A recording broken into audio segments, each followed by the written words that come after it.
Shalom, saudara yang dikasihi Tuhan. Pesan firman Tuhan hari ini tentang menjaga kekudusan hati.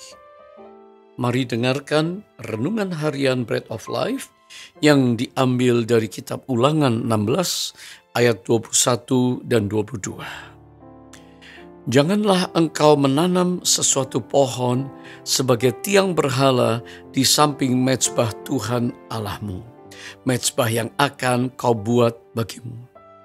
Janganlah juga mendirikan bagimu tugu berhala yang dibenci oleh Tuhan Allahmu.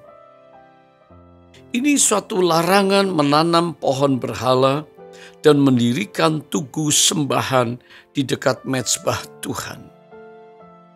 Melalui Musa, Tuhan memberi peringatan serius kepada umat Israel agar tidak mencampur adukkan ibadah murni kepadanya dengan praktek-praktek duniawi, mencampurkan dengan tata cara dunia praktek-praktek penyembahan kepada berhala.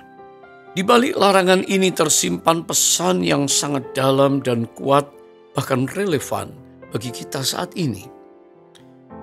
Bisa jadi tanpa sadar ada sesuatu yang kita izinkan masuk ke dalam hidup kita, yang mungkin kelihatannya oke, kelihatannya baik, kelihatannya netral pada awalnya, seperti satu pohon yang kecil yang lama-lama tumbuh menjadi besar dan akhirnya menguasai hidup kita.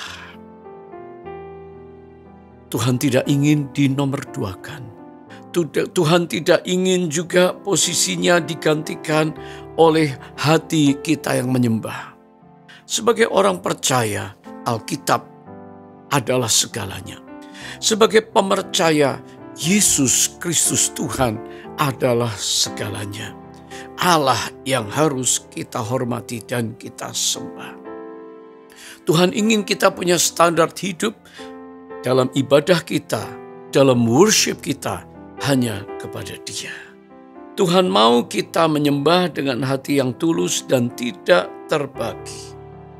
Dia ingin menjadi satu-satunya Allah yang kita sembah. Fokus hidup kita hanya kepada Dia.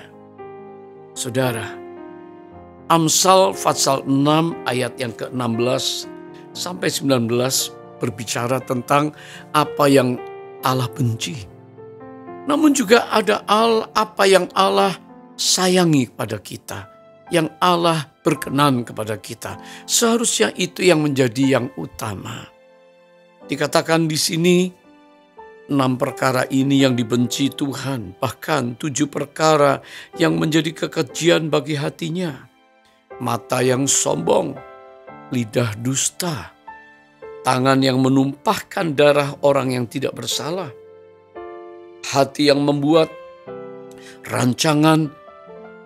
rencana yang jahat, kaki yang segera lari menuju kejahatan, seorang saksi dusta yang menyembur-nyemburkan kebohongan dan yang menimbulkan pertengkaran saudara.